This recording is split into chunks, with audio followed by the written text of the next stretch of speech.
नमस्ते, फिर से आपका स्वागत है मेरे चैनल पोषण में, पोषण दैट क्योर्स एंड हील्स। और मैं हूँ डाइटिशियन शीतल। आज मैं आपको जानकारी दूंगी कैंसर के बारे में।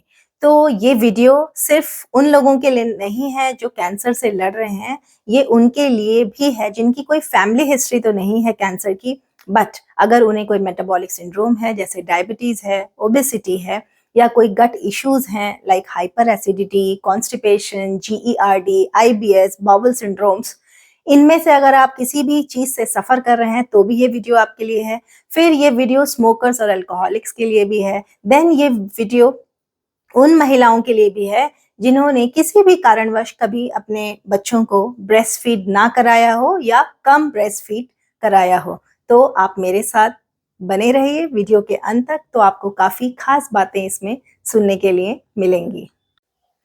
इस वीडियो में मैं बताऊंगी कि कैंसर किन कारणों की वजह से होता है, उनके क्या कॉजेज हैं, या उसकी रोकथाम कैसे की जाए, या फिर कीमोथेरेपी के साइड इफेक्ट्स को कैसे मैनेज किया जाए। बट बिफोर आई स्टार्ट, मैं आप सबसे रिक्वेस्ट करना चाहूंगी कि प्लीज मेरे चैनल को सब्सक्राइब जरूर कीजिए, सो दैट आप कोई इंपॉर्टेंट नोटिफिकेशन मिस ना करें, और इसको शेयर कीजिए, रेलेवेंट वीडियोस को शेयर कीजिए अपने फ्रेंड सर्कल में, फैमिली में, रिलेटिव्स के साथ, so that we can help each other in a better way to achieve a wholesome health।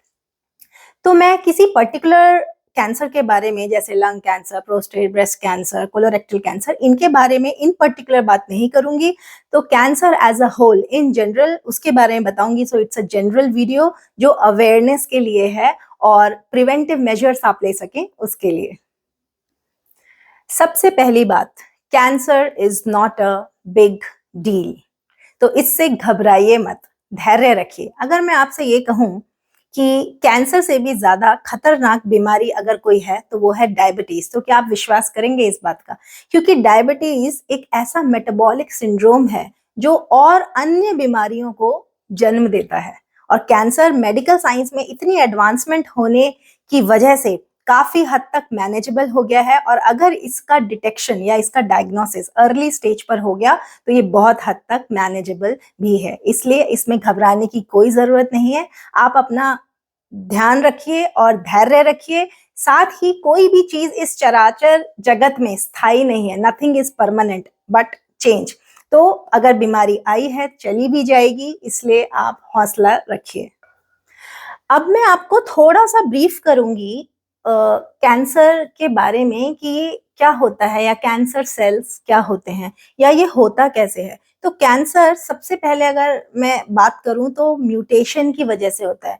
Mutation क्या होता है? आपके डीएनए में आपके जीन का स्ट्रक्चरल चेंज, उसमें कुछ ऐसा स्ट्रक्चरल चेंज होता है जिसकी वजह से आपको कैंसर होता है। तो ये जो म्यूटेशन होता है डीएनए का, ये म्यूटेशन जो जीन म्यूटेशन होता है, तो it can B inherited and it can also be non inherited. Inherited mutation का मतलब है कि ये वो कैंसर जीन्स पास डाउन हुए हैं from one generation to another, और नॉन इनहेरिटेड म्यूटेशन का मतलब है जो एक्वायर्ड है, जो आपकी लाइफ टाइम में एक्वायर किया है आपने, वो आपकी फैमिली हिस्ट्री से लिंक्ड नहीं है। तो आज की डेट में most of the cancers are non inherited cancers या नॉन इनहेरिटेड जीन म्यूटेशंस। तो जो आपका जीन म्यूटेट होता है उसमें कुछ ऐसे चेंजेस होते हैं जिसकी वजह से हर इंसान के अंदर ऑन्कोजीन्स प्रेजेंट होते हैं।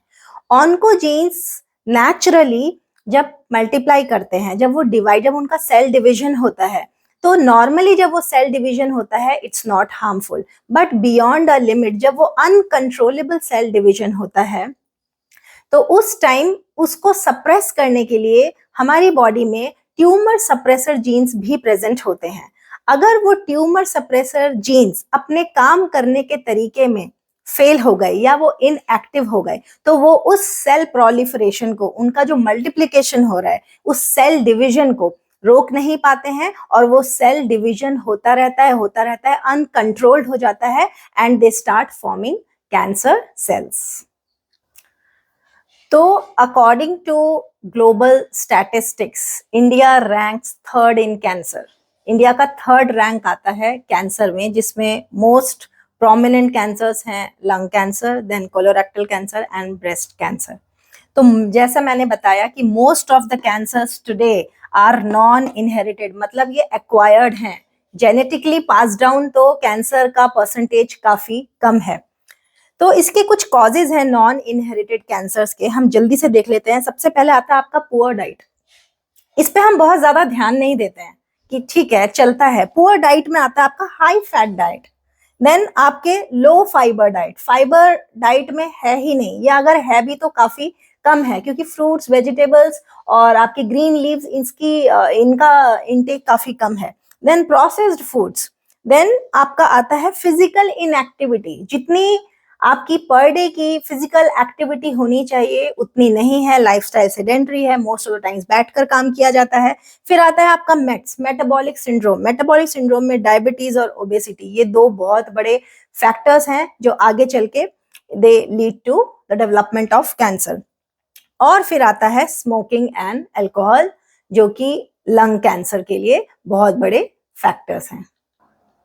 अब देखते हैं पुअर डाइट किस तरह की होती है। पुअर डाइट का मतलब high fat diet, low fibre diet, processed foods, pickled foods, high temperature cooking, reheating of oils, ये सब आपकी poor diet and ill cooking practices में आता है। हाई फैट डाइट का मतलब saturated fat and trans fat. तो सैचुरेटेड फैट जैसे आपका butter, margarine, over consumption of ghee, desi ghee, ये आपके सैचुरेटेड फैट्स में आते हैं। और आपका ट्रांस फैट होता है रीहीटेड ऑयल्स। तो जितनी बार एक ही तेल में बार बार अगर आप फ्राई करके चीजें बना रहे हैं या फ्राइड आइटम्स को कंज्यूम कर रहे हैं, that is known as consumption of trans fat.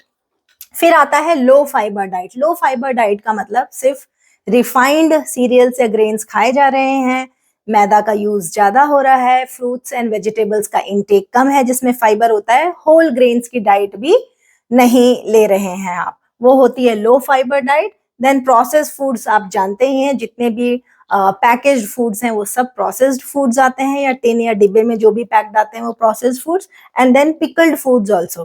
Pickled foods यानी जो भी बहुत सेवरी आइटम्स मार्केट में अवेलेबल हैं, नमकीन्स हैं, चिप्स हैं, और इवन रेडीमेड पिकल्स हैं जो मार्केट में अवेलेबल है, उसमें भी बहुत हाई सॉल्ट कंटेंट होता है। That is also one of the leading causes. Then high temperature cooking, one of the very most important things to be known, ये इसके बारे में जानकारी बहुत जरूरी है। हाई टेम्परेचर कुकिंग अगर आप करते हैं तो वो भी आपके लिए हार्मफुल है। जैसे most of the non vegetarian dishes जो होती हैं, अगर आप उसको हाई टेम्परेचर पे कुक करते हैं तो उनके अंदर उस प्रोटीन में कुछ ऐसे स्ट्रक्चरल चेंजेस होते हैं जिनकी वजह से वो कार्सिनोजेनिक बन जाता है। तो हाई टेम्परेचर कुकिंग को अवॉइड कीजिए, घर में भी आप स्लो कुकिंग को धीरे धीरे अडॉप्ट कीजिए। Then reheating of the same oil, उसी तेल को बार बार गर्म करके उसमें चीजें पकाना, वो आपका अगेन कार्सिनोजेनिक हो जाता है। तो ये तो थी पुअर डाइट। फिजिकल इनएक्टिविटी, आप जानते हैं अगर आप रोज का 1 घंटा नहीं चल रहे हैं तो फिजिकल एक्टिविटी का मतलब ये नहीं होता कि आपने सिर्फ हाउस होल्ड चोर्स, अपने घर के काम कर लिए तो I am quite active. Definitely घर के काम अगर आपने खुद किए हैं तो वो बहुत अच्छी बात है, लेकिन घर के काम करने में भी हमारे रोज वही मसल्स यूज होते हैं, दूसरे बॉडी के कोई और मसल्स या कोई और पार्ट बॉडी का यूज नहीं हो रहा है। तो physical activity and the right kind of exercise का मतलब होता है बॉडी के हर पार्ट को यूज करना और उसको फ्लेक्सिबल बनाना, that is known as physical activity, सही तरीके की एक्सरसाइज। फिर आता है आपका मेटाबॉलिक सिंड्रोम्स, डायबिटीज और ओबेसिटी। अगर डायबिटीज आपकी अनकंट्रोल्ड है या मैनेज नहीं हो रही है, वो भी आगे चल के आपको कैंसर कॉज कर सकती है। देन ओबेसिटी ऑफ कोर्स बहुत again one of the leading causes है कैंसर का। स्मोकिंग एंड अल्कोहल तो है ही top most causes for lung cancer. फिर मैंने एक और बात कही थी कि जिसमें लाइक ब्रेस्ट कैंसर के केसेस जो इतने बढ़ रहे हैं, that is because one of the reasons is कि हार्मोनल डिसबैलेंस की वजह से। ब्रेस्ट कैंसर का खतरा उन महिलाओं को भी होता है जिन्होंने अपने बच्चों को ब्रेस्ट फीड नहीं कराया। It can be due to any reason, medical reason हो सकता है या कोई और रीजन हो सकता है, या तो ब्रेस्ट फीड नहीं कराया या कराया भी है तो इनसफिशिएंट कराया है। Those women are at risk of breast cancer. फिर इसमें पूरे सिनेरियो में डाइट बहुत इम्पोर्टेंट रोल प्ले करती है। न्यूट्रिशन का बहुत ही इम्पोर्टेंट रोल है कैंसर से लड़ने में, कीमोथेरेपी को इफेक्टिव बनाने में। आइए हम देखते हैं कि डाइट आपकी किस तरह की होनी चाहिए। तो डाइट में आपके एंटीऑक्सीडेंट्स होने चाहिए, जो कि एक बहुत इंपॉर्टेंट पार्ट है आपकी डाइट का। In fact not only cancer patients, ये सबकी डाइट में एंटीऑक्सीडेंट्स होने चाहिए। एंटीऑक्सीडेंट्स किस टाइप के? एंटीऑक्सीडेंट्स क्या होते हैं? Vitamin C is an antioxidant, जो सारे सिट्रस फ्रूट्स में अवेलेबल होता है। विटामिन ई इज एंटीऑक्सीडेंट, जो आपके नट्स एंड ऑयल सीड्स में प्रेजेंट होता है। अमेगा 3 fatty acid is an antioxidant, जो आपके अखरोट में, वॉलनट्स या फ्लैक्स सीड्स में प्रेजेंट होता है, आपकी फिश में प्रेजेंट होता है। देन आपके एंटीऑक्सीडेंट्स अगर मैं कहूँ तो आपके सारे ऑल टाइप्स ऑफ बेरीज में प्रेजेंट होता है, आंवला में प्रेजेंट होता है। तो these are all your antioxidants. Then आपकी डाइट में फाइबर बहुत होना चाहिए, बट इट डिपेंड्स, क्योंकि डिफरेंट टाइप्स के, अगर कैंसर पेट का है, गैस्ट्रिक कैंसर है, इस तो उसमें देखना पड़ेगा। कोलॉन कैंसर है तो उसमें फाइबर डाइट को थोड़ा रेस्ट्रिक्ट करना पड़ेगा। मैं इन जनरल सारे कैंसर्स को सम अप करके बता रही हूँ कि उसके लिए कैसी डाइट आपकी होनी चाहिए। इन particular each and every type of cancer की कस्टमाइज्ड डाइट होती है, depending on the individual and his needs. फिर आपका हाई फाइबर डाइट होनी चाहिए। हाई फाइबर के लिए आपको होल ग्रेन्स खाने ही हैं, क्योंकि होल ग्रेन्स में ही आपका फाइबर कंटेंट बहुत ज्यादा होता है। और सेकेंडली आपके फ्रूट्स एंड वेजिटेबल्स का इनटेक काफी। तो फ्रूट्स एंड वेजिटेबल्स जब आप लेंगे तो उसमें आपके विटामिन एंड मिनरल्स भी बॉडी में जाएंगे, और साथ ही उसमें आपका सॉल्युबल और इनसॉल्युबल फाइबर दोनों ही प्रेजेंट होता है। वाटर इनटेक, आपको वाटर का इनटेक अपना इंक्रीज करना पड़ेगा। Then high protein diet, one of the most important things in the diet here. High protein diet preferably plant based होनी चाहिए, आपकी वेजिटेबल सोर्सेज से आई हुई होनी चाहिए, और कोशिश कीजिए। बट अगर नॉन वेजिटेरियन प्रोटीन भी आप ले रहे हैं तो उसमें आप चूज कीजिए लीन प्रोटीन को। तो ये थी आपकी डाइट। करंटली मैं कैंसर के एक ऐसे केस पर काम कर रही हूँ जिसको एडिनोकार्सिनोमा है, तो गैस्ट्रिक कैंसर है। उस केस में मैंने इनिशियली देखा, ऑलमोस्ट 3 मंथ्स हो गए हैं। इनिशियली मैंने उसमें कुछ चीज़ें ऑब्जर्व की। तो जब कीमोथेरेपी स्टार्ट हुई, जब उनकी फर्स्ट साइकिल स्टार्ट हुई, तो उसके काफ़ी साइड इफ़ेक्ट्स होते हैं। कुछ साइड इफ़ेक्ट्स कीमोथेरेपी के होते हैं, जैसे नॉजिया, वॉमिटिंग, किसी को डायरिया हो जाएगा, किसी को कॉन्स्टिपेशन हो जाएगा।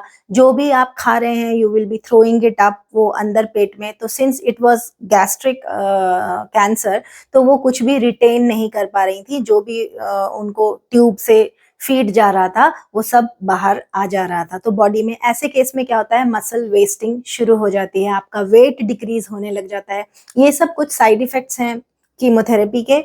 तो इनिशियली बॉडी एडजस्ट नहीं कर पाती थी, बट धीरे धीरे बॉडी एडजस्ट करने लग जाती है। And this is the phase जब कीमो की साइकिल स्टार्ट होती है। उस टाइम आपको न्यूट्रिशन पे बहुत ध्यान देना है। अगर लिक्विड डाइट जा रही है तो उस लिक्विड में भी आपके सफिशिएंट ऑलमोस्ट सारे न्यूट्रिएंट्स प्रेजेंट होने चाहिए जो बॉडी को उस टाइम रिक्वायर्ड है।